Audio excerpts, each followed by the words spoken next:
This is vile. You understand that, right? I do. These are some of the worst social media posts we've seen, honestly, and we see a lot here. So I hope you'll never do that again.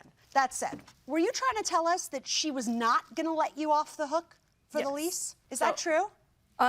When we talked about that, she had planned on paying the money first, and then she said, no, my family advised me not to pay, and that she was leaving. And I was like, well, I'm gonna take you to court, and I'm gonna sue you, and I'm not letting you off easy. Because I wasn't staying there. Do you understand that not staying there is irrelevant? If you're on a lease by yourself, and you say, peace, I'm gone, you don't get to come and say, well, I don't know you rent, I'm not staying here. She straight up said, you're not getting off. She doesn't have to. She doesn't have any legal obligation to take you off. That's part of the reason that there's such a big deal made about joint and several liability, right? Is because they want everybody on the hook. And that's why they need her consent to take you off. So what did you do to try to re-rent the room out? I didn't re-rent it. I just continued paying because... Why?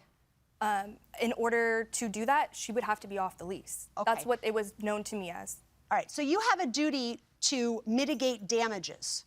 You had an obligation to try to find someone to take her spot. Mm-hmm. Okay, who's living with you now? It's just me. Okay, and now you're on the lease by yourself? Correct. Okay, and you're able to afford it just yourself? Yes. I think the whole reason why she's trying to sue me for this is because she doesn't want to have to redo it by herself. Sure, okay. To take me Do you off. understand what a lease is? Yes. Okay, it's an agreement to inhabit a dwelling for a particular period of time. So you're not on any lease anymore. She had to qualify to sign a new lease in September, and she did it by herself. So why do you think she needed you 4 months earlier? I think she wanted to just lessen her rent for herself, you know? Well, but that's what you do when you get a roommate. Oh, God. You know, it's just... I'm just going to go ahead and open this up. Okay, good. So, Ms. Gutierrez, you understand this arose out of what I'm sensing from you is a sense of mistrust and anger, and probably a lot has to do with the posts that were made by you.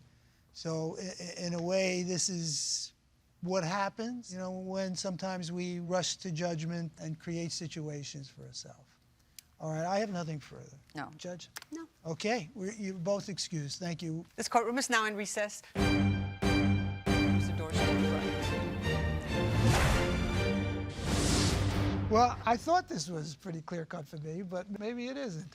It seems to me that the defendant had this mental breakdown and was unable to fulfill her obligations pursuant to the contract.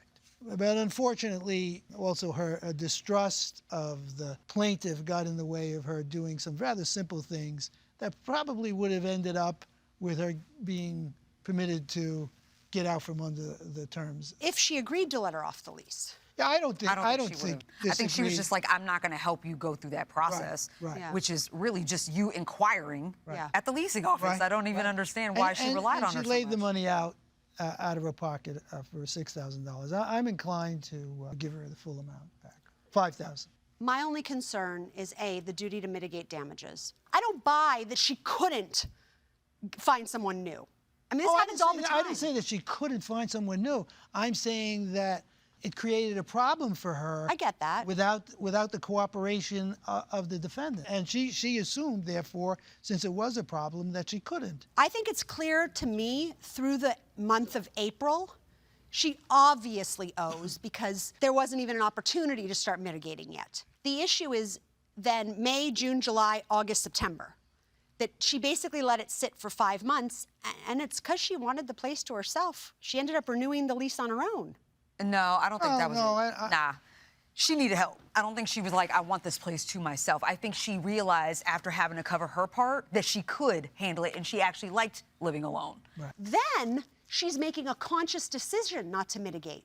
So we have to conclude, based on the testimony here, that she deliberately failed to mitigate.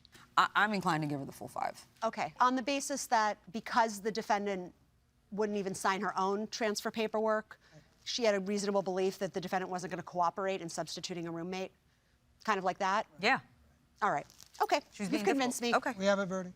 In favor of the plaintiff. In favor of the plaintiff, $5,000.